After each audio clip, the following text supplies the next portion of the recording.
time we have inside receivers coach Logan Bradley. Questions for Coach Bradley, Greg? So, Logan, I'll start things out. So, Rich has said several times that he really likes the slot receiver room as much as any slot receivers he's had as a group. So, your evaluation of what you're dealing with. Yeah, I mean, this group, all three of them are very talented. Top three are very talented right now. I've been impressed with all those guys since the moment I got here in the spring. All three of them, I believe, has the ability when they get the ball in their hands to make a play. I mean, they're as good as gold. I mean, you can't ask for a better group. They push each other. They can, like I said, make a play at any point in the game that could change it.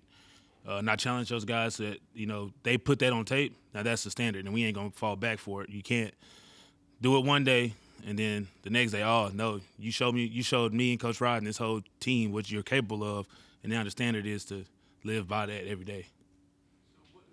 Of the three, what do they do different things well individually? What do they do? Like, start with Rod. What are his best assets? Rod, I like to tell him all the time, consistent Rod. From the moment he gets in this building, he's going to be the same day every day. You know what you're getting out of him. He's going to put his head down and work. The whole team rallies behind him, love him. He's a leader in his own way. He's great. He's going to come on that field, and like I said, every day you know what you're going to get from him. He takes coaching. One day if he messes up on the play, he wants to come to you immediately after and he wants you to correct him. The next day, I'll be surprised if he messes it up again. He's great at being coached. He does a good job at putting his foot in the ground, coming back up and catching the ball, and going up in the contested catches, which you love to see. Man, his route running is special. When he's on. He can any moment make a route just look special. And I would like to say that's coaching, but man, that's just that. I tell him all the time it's something in that Florida water. Bowie, he's a kid that he's obviously played for Coach Rod, so he knows the system, and you can coach him hard because he knows how it is to play for Coach Rod, right? But also him getting the ball in his hands, he does a good job of getting upfield immediately, putting that foot in the ground, getting upfield, no dancing, and at any point he can turn a bubble into like a 12-yard route, getting you a first down. He can turn a slant and just get upfield for a 20-yard gain, So that's what you love from him, his ability to catch the ball and immediately get upfield and get you that. And then, man, the route running and Rodney, his consistency and the ability to come back the next day and just capitalize. Rich has talked a lot about finding, multiple guys he can win with. When you look at, your room or, how you handle it, do you have a plan in terms of snap distribution, or is it just kind of feel, or how does that work? I tell them all the time, man.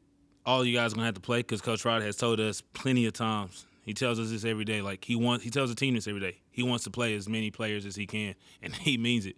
And I tell the guys, like, you just gotta stay ready because we're gonna be tempo. I mean, I've never seen an offense like this fast. We're gonna be tempo. So at any point, we all gotta stay alert every down, distance situation, because Rodney might be in at a point. I can't sub him if we're going so fast. So he might get 8 plays in a row, but the moment coach give me the green light to sub, hey, we got to go. So it's not – I can't necessarily say, hey, you're going to get this, this, and that. It's just a feel for the game, but they all know the situation and awareness of it. Because Bowie, who's been with coach, he does a good job. So he's like, yeah, coach, you're right. Like, we just got to be alert and ready to go because, coach, we might be in there for 10 plays and be begging for a sub. So he gets it and they get it too. They all been great about it. Going back to Rodney, he's one of the guys that had been here with the old regime, but there's a lot of conversation, and he even kind of has said this, that he feels he really fits well into Rich Rod's offense. For you, why does Rodney fit so well into this offense that could maybe unlock him more than he was in the previous offense? He has a natural feel for the game. He can adjust at any point. He can come off the ball, read a coverage instantly, and understand what they was doing and come back and tell us. He can ask me, hey, coach, right then, I saw this safety do this nickel do this. What do you want me to do?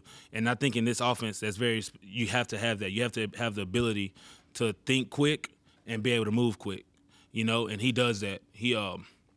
And Coach Rod, he wants someone who has that hard edge to him and want to be coached hard, and that's Rod. I think you can push him, and he can come back and don't worry about the next play.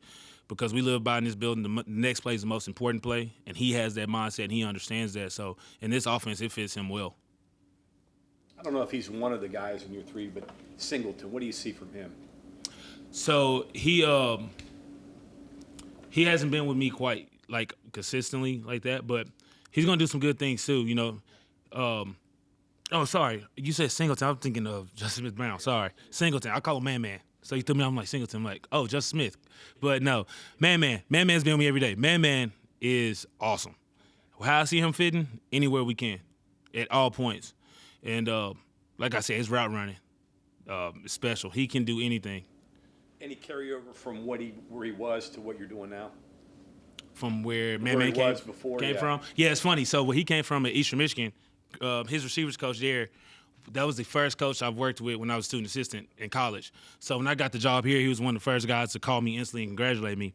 And he was like, hey, dog, you got Man Man over there. This is before I met him. And I'm like, all right. And then he was like, I'm telling you, he's a chill guy, but he's very smarter than what you think. And I got to know Man Man over the time, one-on-one time with him, and he is very smart. He can get on that board and draw up every position. I mean, not just the slot and the outsides. He going to draw up the running back, what he's doing. And if it's this cover, he can tell you what the quarterback's supposed to do. So that's what makes him special, too. Like, he's a very chill, laid-back guy. But when you think he's not doing nothing, he's doing something. He knows the playbook like the back of his hand. I'm proud of him. Outside guys, you cross-training any of those outside guys inside? Yes, sir, we are. In our offense, first off, in our offense, you got to know everything. The expectation from Coach Rod is if you're outside, you should know outside. If you're inside, you should know outside. You should know what the running back is doing, what the tight end is doing, because at any point, he should have the ability to move you, and you should know what to do right then. That's the expectation. So those outside guys do come over. Cam, Justin Smith Brown, those guys. J Mack, who's with Coach there, they've been coming in and getting some work as well. But that's the expectation. At any point, any of those guys should be able to come inside and know what to do. And the same thing for my guys to go outside. Well, I guess to play fast, you have to, right? Yeah, you have to. Yeah. And that's a non-negotiable. Yeah. So. Following up on that, there's a perception that slot receivers, smaller, twitchier, faster, outside guys bigger, more physical, get down the field. Is that true? And especially in this offense, I feel like, those kind of things are off the board. I think overall in the game, you kind of want a bigger body outside. I get that. But I think in our offense, in the way, again, I haven't been a part of a full game with Coach Rod, but just from seeing him work at practice and the scrimmages, as fast as we go with the tempo, it's not going to make a difference. It shouldn't, because they still got to adjust off us. They don't know what we're doing. We're the only people in the stadium that knows what we're doing. So at any point, we should use that as our advantage. So the body size shouldn't matter. Just go get open, just run full speed. If you play hard and run full speed and give maximum effort, I don't know how could that not be in your favor. Why do you call him Man Man? Honestly, I think that's from him back home. So he was called. The moment I got here, everybody was calling him Man Man. It's just been Man Man. The whole team called him that. He's great. Talking to Preston Fox the other day, and he mentioned something. He said the one adjustment from inside receivers, the ball gets on you a lot quicker. And do you factor that in when you look at your guys and determine, okay, this guy's a better slot receiver than maybe an outside receiver? Or does that even matter? Not really, because my big thing is you just got to run off the ball, get to your spot. Run off the ball. To me, it's no excuse. Like, if it's a 5-yard route, yeah, you're inside. It could, obviously, because of the distance, it can get to you faster. But if you run off the ball and that speed you got, the expectation is for you to get there and turn your head. And that's our expectation in our room. That's the standard. And if a ball hits your hands, don't matter. That's our, Coach White was telling me earlier today. He was like, that's on us, Coach Lowe. I said, Pat, nah, we're a receiver. That ball hit our hands. I was always taught you got to catch it. So. Logan, you did not overlap with Rich at all at Ole Miss, right? So I was there for probably A couple days. like a day or two. So it was that's why it was funny. So it was that January, I believe, he got there, and I had just got the job to Liberty with Coach Freeze probably like 3 days before he got there. And so I remember meeting him for like 30 minutes, if that. And then the next day I talked to him again, but nothing. It was just in the passing. So we really didn't talk like that. But I remember meeting him again at the Alabama High School Coaches Association in Montgomery, and listening to him speak there, and I was like, man, he's good. Just thinking like one day maybe. Well, I've always wanted to work with him because I'm tell you when. I'll never forget it. It was what's the saying? If you can't beat them, join them. I was at Liberty. He was at ULM. Coach Alley, and a lot of guys on staff, and that was the game. We was favorited by all these points with Malik Willis, Demario Douglas, and ULM beat us. And it was like we was favored by like 30-something points. I was like, man, there's something up with them. It was something up with them. Like, why are they outplaying us? Like, it was no way they should have. And I remember calling Coach Garrett. I'm like, man, y'all like. He was like, man, look, we was just had this mindset. We was gonna out physical y'all, play harder than y'all, and we did. And I was like, y'all definitely did. And I always just wondered, like, man, what is he doing over there? And then I've always, obviously, from the last school I was at, the head coach there, he always spoke highly of him. So, you always kept, every year he brought him up. So it was like, man, what are they doing? What are they doing? I remember studying, when he was at Ole Miss, studying a concept he had, and we tried to run it for like a week at practice, and we just couldn't master it. So I've always wanted to, in a sense. The offensive coaches that you've been around in your career. Say that again. The offensive coaches you've been around in your career, from Malzahn to Freeze to Rodriguez. Well, I didn't work with Coach Malzahn. I've only been with Coach prior to now. Most of my career, I've only been with Coach Freeze, and I was with Coach Luke and Longo for a year. So I've been with some great offensive coaches, I would say, all different, but all great and all well respected in our league and around our peers. All do great things. I mean, when I got here, my first practice, I was just like, whoa. Like, this one is a little different. Like, I'm excited to see how he calls the game. Now I'm going to have to be on my P's and Q's as fast as he goes. Like, I ain't never seen nothing like it, so we got to get going. You mentioned hearing so much and being around him a few. Yeah, so I was in the NFL for a few months helping out with Coach Jefferson there, but it wasn't too long of a stint. I was there for about doing training camp a little bit, and then Coach Luke at Ole Miss had called me back, wanted me to come back and work with recruiting that year. And I felt like that was the best decision because I was volunteering in Miami making no money, and then when you get a job to go get something, I got to afford a burger somehow.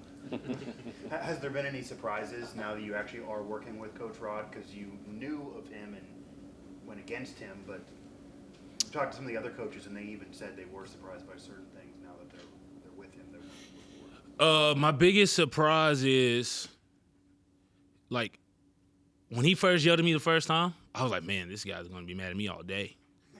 Like, seriously, I don't know. Like, I mean, he's going to be mad at me all day. But really, he's not. It's when he gets off that field, he leaves it there. And then we get in the meeting room, he wants to get it fixed. But it's never personal with him. So I was like, man, he's going to get mad at me all day. I'm going to have to wait till tomorrow for him to fix it. I was just overthinking it as a young coach, but nah, he just, the standard, get it fixed. Cool, let's go to the next play. That's how he is. And that was a surprise to me. But, I mean, I love it. It makes you as a coach get better every day. Do you already kind of think that you're a hard-edge guy? You're a Rich Rod guy? Some people get labeled as a certain, style of a coach. I would think so. I think I was born with the hard edge. That's what I was telling my guys yesterday. Like, you guys got to – I was talking to yesterday night in our meeting. I was like, all you guys got to look in the mirror and find out what hard edge mean to you. Like, to me, a hard edge is no matter situation or circumstance, we don't fold. We play at our standard. The standard's the standard, and we don't fold. It can be fourth quarter, we down by 10. The standard's the standard. We don't fold to that circumstance, and that goes into life. And I think that's what resonates too with kids, like, you got to be able to tell them your personal experiences. Like, I told them, like, hey, guys, we're going to have to play with this hard edge during the season, during the games. But also, when you go into life, you got to have that hard edge too. And I think that's what resonates with them. I share a story of my personal life, and that's – so, yes, I mean, sorry for rambling, but, yes, I believe I got that hard edge. I think I was born with it. Okay, thank you very much, Good. Coach. Thank you. Thank y'all.